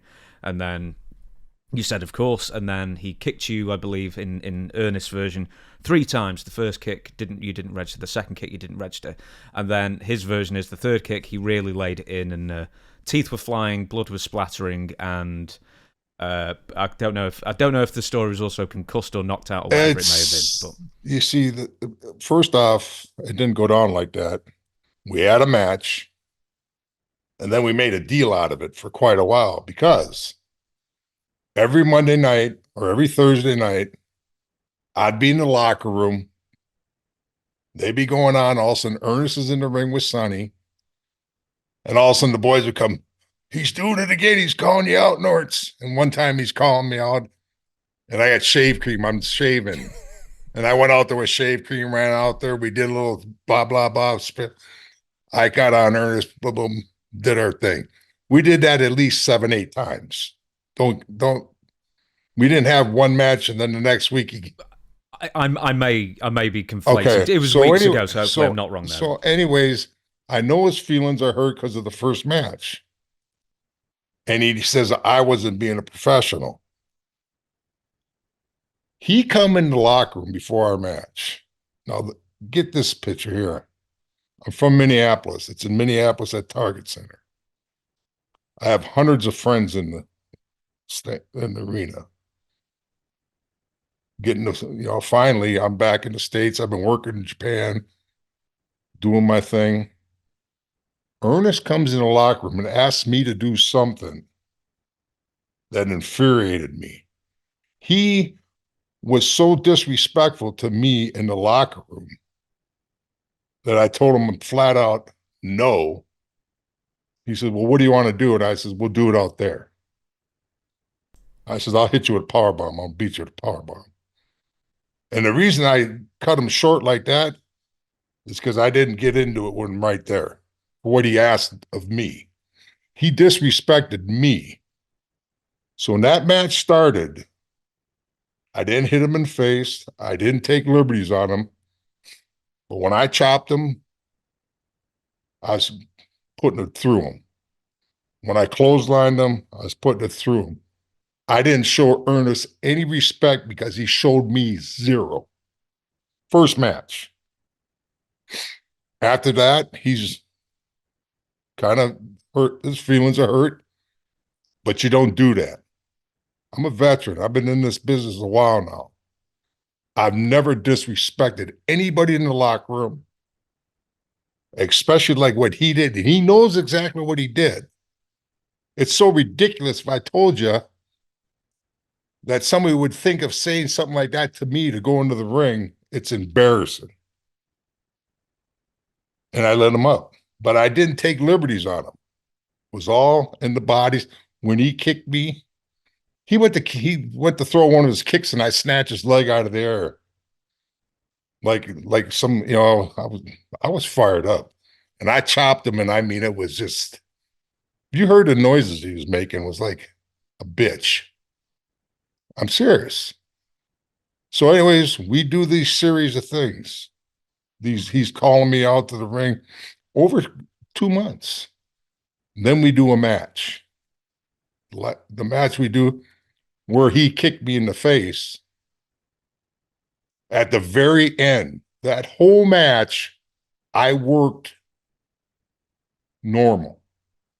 I wasn't mad at him no more. I proved my point the first night, right? We worked a match. Well, the very last thing was he was going to take me with the kick, right? And he laid it in there. I didn't sell the fact that I knew he tatered me. I didn't go running in the locker room to kick his ass or anything, but I was expecting him to be there, right? Ernest hit town. He didn't even stop to change. He grabbed his shit and got out of there. Goldberg called me or the following morning. Hey, you and Ernest okay? And I said, why are you calling me? Eric called me. He took liberties on me knowing that there was nothing else coming back at the end. And he tatered me. And then when I saw him, now he told you that he took my head off, teeth are flying and everything. When I seen him in the locker room, finally, I didn't mean to do that, Scott. I'm sorry. And all these people, he said that I wasn't being professional. They knew what happened before that match, and everybody expected it. And Arn Anderson even told me, he says, you did the right thing. So Ernest, his feelings are hurt. That was 25 years ago? More? Around that, yeah. Get over it.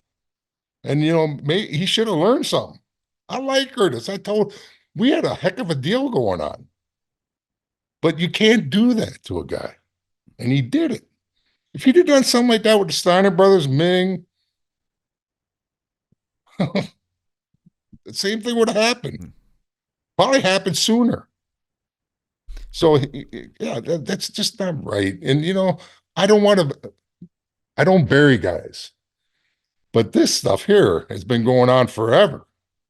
He keeps sending pictures to me on Facebook of the kick. He made a T-shirt of it. That's fine. It don't bother me none. It didn't even hurt that much. And the reason it cut me is because he had dress shoes on. So there we go. Well, that's the mystery. And the thing about it is, to Ernest. Ernest is a good guy. I met him in Vegas. We talked a whole bunch. He's a great guy, but his feelings are hurt. And it's not always to go your way, Ernest. And when you do something like that, that stuff happens. And believe me, if he didn't understand to Harley race or a bigger guy that's got a reputation, he'd have been laid out right there. So, and you got to realize this is my hometown, man. I got all my buddies there. It was on, man. So there you go. That's the mystery. I don't do rebuttals like that ever, but it's just because so many people sent it in. And I did ask, by the way. Well, you see, the thing about it is, Ernest sends it to me.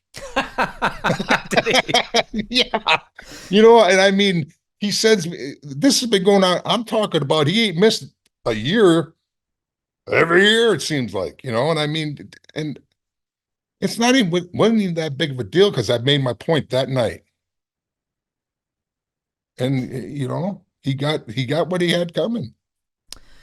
In the time we have left, couple of mysteries of WCW mysteries I'm going to ask you. Talk about North Korea if we've got time to end it on a amusing / terrifying note with the North Korea trip. But Double Guns, among many others, have written in, what's the story behind your brief WCW run in '93? Within a month or two of your debut, you were scheduled to face Sting at Slamboree '93. But before the event, you weren't at the event and you were replaced by Nails. So what was the story there? The deal was They wanted me to wrestle Sting in that pay-per-view. So I went to the office. I told them that I've been approached by Ole Anderson and this is what they want. Masa says, I talked to office. All he said. So, anyways, they talked to WCW. They set it up where me and Stinger to wrestle in the Fukuoka Dome and then come back and wrestle here.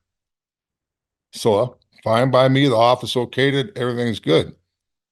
So this is a separate deal from my contract with New Japan. I'm on my own, I got to negotiate my own deal. Ole Anderson throws this BS number out at me. And I says, I ain't gonna do it for that. I said, you crazy? It was just, I mean, it was an insult. And I just said, well, I'm not gonna do it. He says, I'll tell you what, if you have a good match with Sting, we'll renegotiate. We'll come up, we'll make it really good. I said, fine. So I go over, had a match with Sting. It was odd. He was phenomenal. He was absolutely, it was probably the best big match I've ever had in Japan single. He got me so over, it was unbelievable. I got cut big time blood. Place was going nuts at the end. So, anyways, I come back and I go to meet with Ole. And so we had this great match. And so he said, well, how'd it go in Japan? I said, well, did you talk to Sting? He says, yeah. He said, you suck. I said, what? I says, we tore the house down. He said, not what I heard. And so I said, and I just told him, I said, that's it. I'm done with you. I got up and left. And he couldn't believe I left. He's expecting me to come back. I get back to the Ramada. I'm getting a flight home. And Ray Gagne calls me. He says, where are you going, big guy? I said, I'm going back to Portland. I'm going home. He says, you can't walk on us like that. And I says, for what Ole just told me, then, I was blown away by what he said Sting said. So Sting and I didn't talk about it for years. So and so Dusty was calling me. I says, Dusty, I'm not going to take that shit. We just had a hell of a match. I know he's got it. And, I mean, so anyways, it was me, Sting, Buff, and Luger traveling in Frisco. And we're pumping gas. And he goes, Scott, he says, whatever happened with that? And he and I were outside, Luger and Buff were in the store. And I told him what was said. He says, I never said that. And I said, that's what he told me you said. And I said, he offered me the most ridiculous payoff. It was unbelievable. And I turned it down because I told him if I went and had a decent match with you, then we're to give me a legit payoff. He said, well, that's the first that I heard about it. And I said, well, he never asked me. It's business, and that was the end of it. I mean, if Ole was so concerned about having a good match with Sting, why did he put Nails with him as a replacement? Because I'm pretty sure that you would have had a damn sight better match with Sting than Nails ever could. Well, probably, but that's just, they wanted to put somebody big like that. Says Nails just beat up Norton in the locker room. Whoopee ding. I mean, that's just, and it was so petty. And I never, I heard Ole was tough to deal with. I never dealt with him before or after that. And but that's how that went down. Yep. Ole, keep in mind, around this time was telling Vader not to do the moonsault. Yeah, we don't need 400-pound Mexican wrestlers. I mean, pretty damn impressive, if you ask me. I mean, yeah. One more thing, I can't remember who wrote this in. When you came back to WCW in 1995, you immediately make an impact and you attack Randy Savage. How come you two never had like a big sort of feud after that? How come it sort of like killed dead quite soon? I I don't know how to tell you this. I mean, unlike what I did in Japan when I was told something happened. And man, Eric is one of my best friends in this business. But a lot of things that were said never happened. And I understand the circumstances behind it. Seriously. Hmm. The political fallout in that place is absolutely I remember we're on a private flight, and this is how I could sum it up. We're on a private flight. There's me, Luger, Bagwell, Scotty, Steiner, Rick Steiner, Eric, and I end up being sitting next to Eric. And Eric says, "Read this." It was a booking sheet, and so I read over the matches, and I was main event with Goldberg. I says, "What? You know, that's fine. I love it." And he goes, "You see that?" He says, "Try to remember that." He says, "Because not one of these matches are going to happen on this." He says, "I've worked on this all week long, do this show, and it's all going to get changed." And I'm not kidding you. I went from being in the main event with Goldberg to it didn't even happen. And I mean, there was so many. I mean, I've never seen, it's like negotiations with wrestlers right before the show. I mean, it just, in Japan, you were told to do something. That's what happened. Boom. There, I mean, you got personalities, you got guys that are getting too much steam, and it's just it was really a bad situation. So I understood why they never kept their promise to me, because I never forced them. I knew where I wanted to be. That was a stepping stone. That was just something that New Japan, after you got going for a while, they wanted you to go somewhere else for a couple, 3 years. Hmm. And it worked out where we brought NWO to Japan, blah, blah, blah, in that sense. But it wasn't something that, it didn't matter what I did. I could have went in the locker room, told them to F off, blah, blah, blah. I'd have been one of 100 guys doing it. Hmm. And that's something I don't do. To end this podcast on, we got, as I'm sure you'll know, a huge, huge amount of requests for you to talk about your trip to North Korea. And I mean, the amount of things that we can't get to in this episode, and I hope there's a part 2, 3, 4, and everything whenever you're next back in town. Sure. But one of the things that I don't think people realise about North Korea, and you were on both nights, is that you main evented night 1 with Shinya Hashimoto, 20-minute time limit draw. How? I mean, I'm sure it's incredibly difficult, but how difficult is it to get fans on board with a match that A, probably have never seen wrestling before in their lives, and 2, may be forced against their will to be watching it? Well, here's what happened. We did that match pretty much 2 weeks prior in Osaka, and we tore the house down. They went absolutely crazy. This match, it was like, there's 175,000 people there, and it's like this quiet. It was terrible. It was so hard to deal with that. I was still learning my way, and it was horrifying, absolutely terrifying. It was to a point where, that's why I say, just to end it on something here, Flair and Inoki's match, the main event the next night, was one of the most unbelievable matches I've ever seen in my life. That place was going nuts.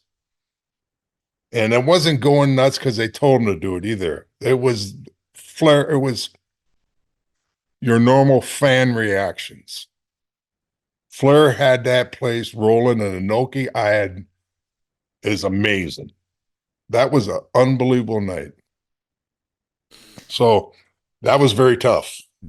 I heard that they actually taught kids in North Korea about Ricky Dozan. Yeah. He was actually part of the curriculum, and as a student of Ricky Dozan, Inoki was. Me and Fleur are going to the show in a limo, which was a little green Mercedes Benz. And I said, Rick, I said, look at it. These fans are walking. Thousands of them.